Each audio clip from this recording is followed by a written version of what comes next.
अलीगढ़ में भारतीय किसान यूनियन के जिला अध्यक्ष ओपी सिंह कमांडो के द्वारा लखीमपुर खीरी के गृह राज्य मंत्री के बेटे के द्वारा किसानों की कार चढ़ाकर निर्मम हत्या की अस्थियों की कलश यात्रा को लेकर जाया गया, जहां किसान यूनियन के बैनर तले एक ज्ञापन जिला अधिकारी के नाम सौंपा गया, जिसमें गृह राज्य मंत्री गिरफ्तारी की मांग करते हुए भारतीय किसान यूनियन का साफ शब्दों में कहना है कि जब तक भाजपा के गृह राज्य मंत्री की गिरफ्तारी नहीं होगी, उनके द्वारा प्रदर्शन किए जाते रहेंगे। दर्जनों किसान नेताओं के साथ जिला अधिकारी कार्यालय में किसान यूनियन जिंदाबाद के नारे लगाते हुए उनके द्वारा किसानों की निर्मम हत्या के आरोपी की गिरफ्तारी की मांग की गई। किसान नेताओं के साथ तौर पर कहना है कि मौजूदा सरकार में किसानों की दिन दहाड़े हत्या की जा रही है, लेकिन किसानों की ओर देखने वाला कोई नहीं है। आज दर्जनों किसानों के नेताओं का गुस्सा मौजूदा सरकार पर दिखाई दिया। अलीगढ़ से सयाजी सिद्दीकी की खास रिपोर्ट। क्या किस लिए आया?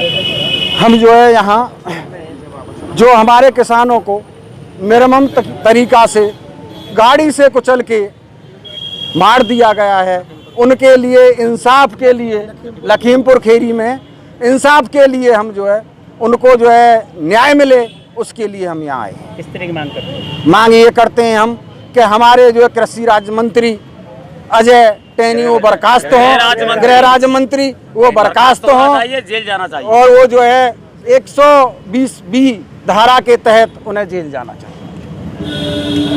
क्या नाम है आपका? मेरा नाम विजय सिंह। Aligarh commando OP Singh.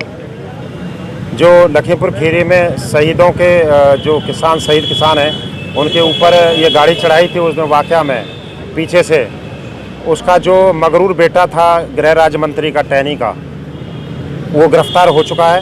लेकिन जब तक जड़ जो गृह राज्य मंत्री है, इस पूरी समस्या की जड़ है गृह राज्य मंत्री, जिसने धमकी दी थी और ये कहा था कि मुझे केवल मंत्री ना समझें, मुझे केवल नेता ना समझें, मेरे क्षेत्र में जाकर पता करें कि मेरा रुतबा क्या है।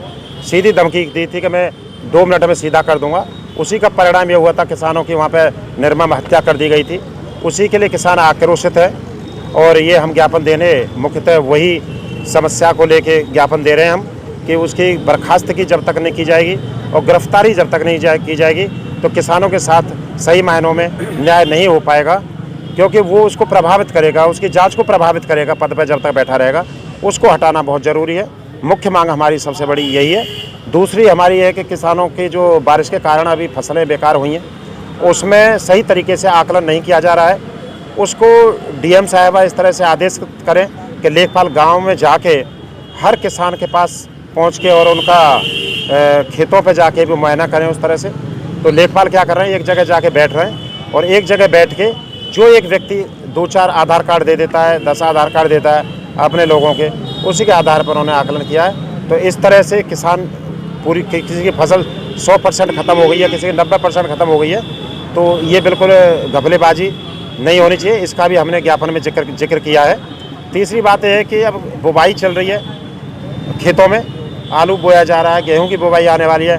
डीएपी बिल्कुल नहीं मिल रही है, लगभग ख़त्म सी है ज़िले पे, मारामारी चली है। और जो डीएपी है उसके ब्लैक चल रहा है, उस पर 300-400 रुपये बढ़ा के उसको बेचा जा रहा है। ये बाजारी जो ब्लैक बाजारी है बंद होनी चाहिए तरह से। किसे दिया ज्ञापन डीएम साहब को दिया है, अभी एसीएम एएसएम 2 को दिया है और प्रधानमंत्री के नाम पे दिया है। ये कैसा किसानों के द्वारा ये किसान यूनियन द्वारा एक ज्ञापन दिया गया, जिसमें कई बिंदुओं को लेकर इनका ज्ञापन है। लखीमपुर की घटना को लेकर एवं कृषि कानून को लेकर इन्होंने ज्ञापन दिया गया है और इन्हें आश्वासन भी दिया गया इनकी बातें ऊपर पटल पर रखी जाएंगी।